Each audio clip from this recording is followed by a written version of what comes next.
and his child, the prophet Abraham, came into the world. Little Abraham searches for Allah. Abraham, who came into the world in a cave far away from Babylon, remained there for a few years. During this time, he didn't see anyone apart from his father and mother. However, there was something about him that was different from other children. He was growing up very fast. There was something exceptional about his behaviour. One day, he asked his mother, "Mother, who is my God?" "I am." "Who is your God?" "Your father." "Well then, who is my father's God?" Abraham's mother was surprised by these questions. She was kind of scared by this and told her husband about it, asking, "Could this be the child who will change the religion of the people?"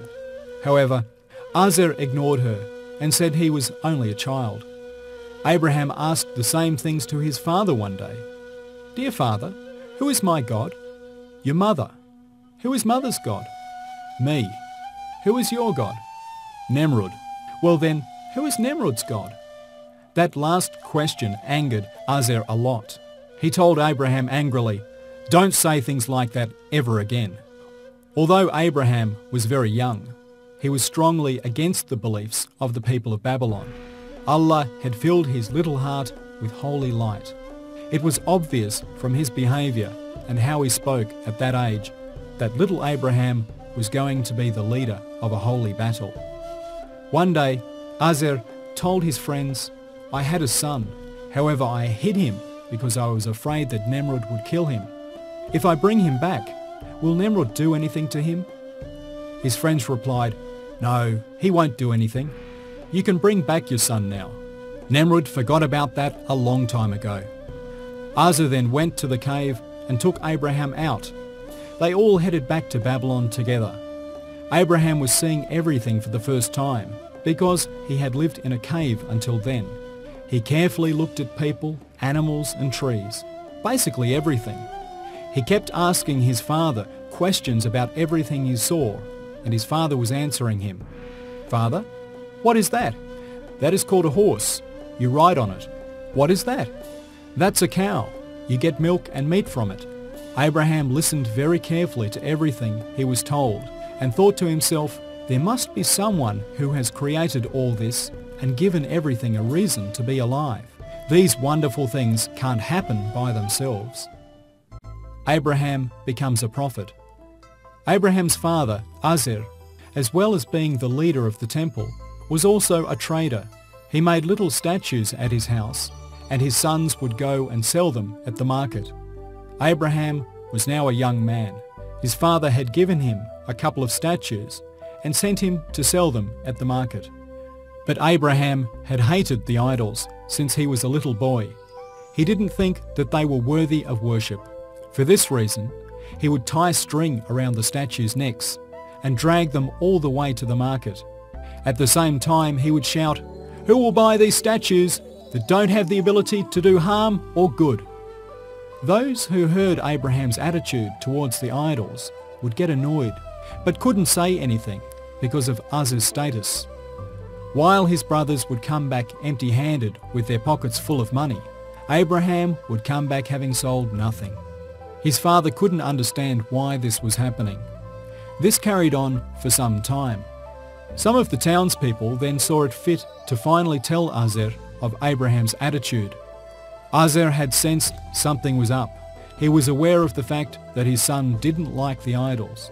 Up until that day, Azar had been patient and had thought that Abraham's strange attitude would change as he grew up. However, he now realized that he was wrong in thinking this. He decided he had to do something right away. Azar called Abraham to him in order to tell him to get his act together. However, during that time, Abraham had been given prophethood by Allah. This was a perfect opportunity for Abraham, who had become a prophet at a very early age. An opportunity had arisen for him to first tell his father of his beliefs.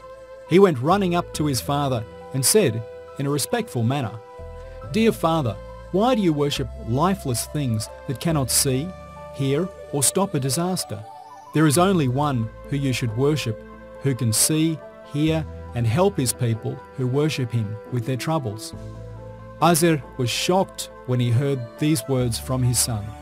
Where had all these ideas come from? Abraham, son, are you aware of what you're saying?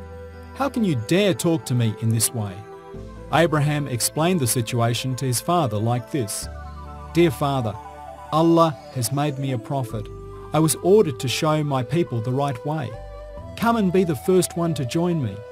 Let me tell you what's right.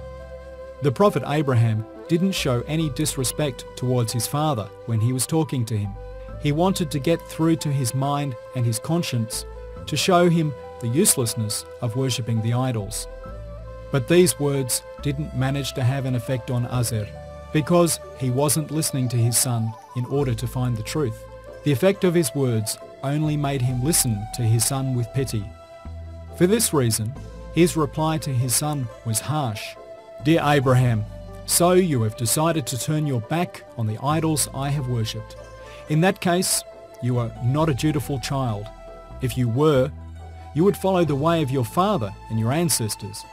Get out of here and don't come back until you leave that nonsense behind you. The prophet Abraham felt very sad to hear such words, but he didn't lose faith. As long as he lived, he tried to show his father the right way and always asked Allah to show his father the right way. However, Azer didn't stop worshipping the idols until he passed away. He was insistent on his belief. Although he was the father of the Prophet, he died godless.